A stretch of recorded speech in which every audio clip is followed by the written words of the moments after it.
Hey friends, welcome back to my channel. So as a follow-up to last week's video, I wanted to share with you guys how I prepared for my different finals.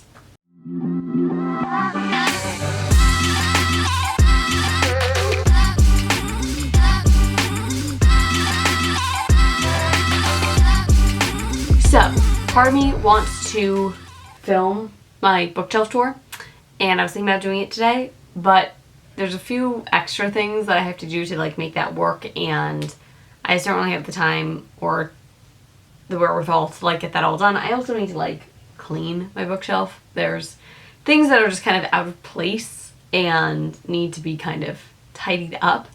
Don't really want to do that today, so maybe next week I will film that. If there are any other videos you'd like to see, as always, please let me know in the comment section. I love to get new suggestions.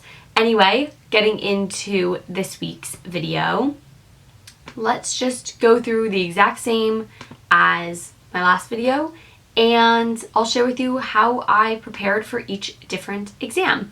So, for my African American literature class, this was the one that was a 35 question quiz, or again, test. I keep calling it a quiz because it's similar to the others. So for that one, as well as my sociological social psychology, so those were the ones that were more traditional tests, finals, questions and answers, multiple choice, all of that kind of stuff. I usually have the same sort of thing I do for these kinds of tests in general. A lot of my tests in college have actually been online, whether or not it's an in-person class. Some professors just kind of like to make their tests online. What I've done with these kinds of tests, as long as they're open note, what I do is I like to open a new window on my laptop, a new, Google Chrome window with the quiz or test. Then I open any relevant material from Canvas. So for my sociological social psychology class, that was, chapters 1 through 15, and it was on all of that. So what I did was I opened all of the PowerPoints for chapters 1 through 15, and I opened all of the quizzes that I'd already taken, so that way I could look back on those. For the African American literature class, I didn't really have a lot that was from Canvas to open. I had another tab open so I could look through just to kind of figure out page numbers to go back in the book for, so I didn't have to try and remember or scroll through this 1,000-page book to find where a reading was, and to see when we did different readings. But other than that, I didn't really have to open much up. For the African American literature class, basically what I did was just have the books with me. Things I should have done was get all these papers kind of sorted before I did this, but so I had the autobiography of an ex-colored man prepared, and I also had my African American literature Norton anthology also ready. You know what? Really quick, the other thing I had wanted to mention about the sociological social psychology class is that when I was doing the class and reading the chapters, I did start to notice at one point in the class that my quiz grades weren't as high as I wanted them to be, and I just kind of wanted to find ways to interact with the readings more and get a better understanding, so I wasn't failing quizzes. I mean, I didn't fail any, but just so I could kind of do better on the quizzes and not miss questions because I wasn't fully understanding what a question was asking of me and things like that. So what I started to do was just take lots of notes while I was reading the chapters, writing down any definitions, anything that stuck out to me, just to have another way that I was interacting with the readings. So that was really helpful and helped me a lot. And it was also really helpful to go back and be able to look at this when I was taking the exam. That was good, and the quizzes too throughout. And something else that I did for the quizzes, once I was at that point, was I actually took a page and started writing out, like if I had a question, I was like, okay, I'm not positive, because a lot of the questions weren't just straight definitions. They were, here's a situation, what answer choice matches this, or something like that. I remember there was one question about two children playing and the specific way that they were playing, and it was asking what stage that represented in maturation or something like that. And like one was play stage and one was game stage, and I was between those two. And I remember I ended up getting it wrong because it was like the matter of that the children had assigned roles in their game, and that changed what play stage it was. So when I was dealing with stuff like that and I was like, okay, I'm not really sure, I started to write out those questions and just basically like it let me kind of work through them a little bit better and in a different way, and help me really get answers right more.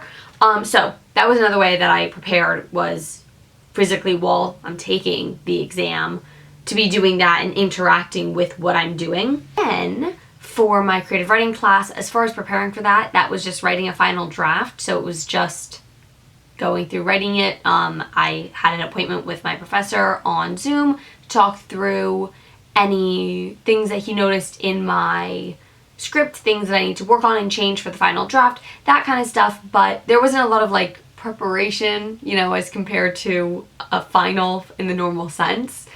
And then, you know, similar for my social problems class, there wasn't a lot of like preparing so much as just doing the project. So now for my English romantic literature class. For this one, as I said in the last video, my professor showed us what this exam was beforehand. He showed us, you know, what we'd have to be analyzing and things like that. And basically his instructions were, you can prepare as much as you want. I just don't want you to write the exam before. I want you to write in that allotted time, but you can prepare as much as you want. So I will show you what I did to prepare. What I did is I just went through and I started with part 1 and wrote down each quote that I decided to work with, because I had to choose 5 out of the 6 quotes to analyze. And so I wrote out the whole quote. That way, you know, not necessary, but it made me kind of interact a little deeper with the quote, gave me a little more time to like really think about what I was doing and talking about.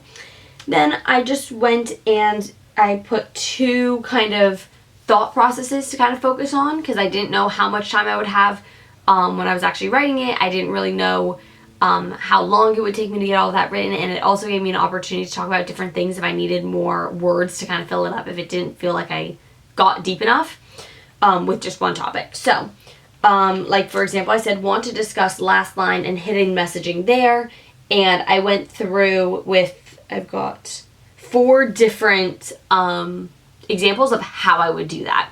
Did the same for the bottom, for the second one I should say. And so my second point that I was like, okay, maybe I'll discuss this, was Tom acts as a leader of hope here, maybe connection to Lamb, Christ, religious figure. And I put a couple different, you know, points that I would talk about on that subject. I did that through for all 5 of those quotes that I had chosen. Then, let's see, that's still those. Okay, then we have part 2.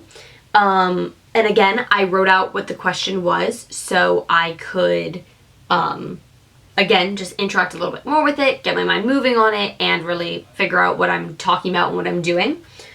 So this was talking about the 2 artists who show their rebellion in their art. I talked about John Keats and Mary Shelley. So what I started with is the rebellion I would be focusing on and how they rebel. So for John Keats, I focused on mortality. And then I, again, same thing, give a couple examples of how I would focus on that exactly. Same for Mary Shelley. Rebellion I'll be discussing, parenthood, the fear of being a bad parent, and exactly how I would discuss that. And again, this isn't me literally writing like paragraphs of what I'm going to write and then just regurgitate here. I mean, I have like Keats' discussion of mortality, talking about parenthood is sensitive, or Frankenstein's mother dies when he's very young, to Frankenstein is inspired to figure out how to reanimate life and eradicate disease, onward, onward, onward, kind of tracking the ways that parenthood and the fear of being a bad parent shows up throughout the story of Frankenstein. And I connected that to the rebellion and all of that. So the notes of exactly where I'd pull that from without physically writing exactly what I'm going to say. Then I have part 3, and again, writing the instructions to that section. And so I separated that by the first generation and the second generation because I had to separate the writers that I would talk about by the generations. I chose William Wordsworth, and originally I chose Charles Lamb, but I changed my mind and decided to talk about Blake instead. And I made that decision at the last minute, so I didn't really get time to write notes on preparing for that. And I also did not have a lot of time on preparing this section. It was like getting close to when I was doing the exam, so I didn't have a lot here, honestly.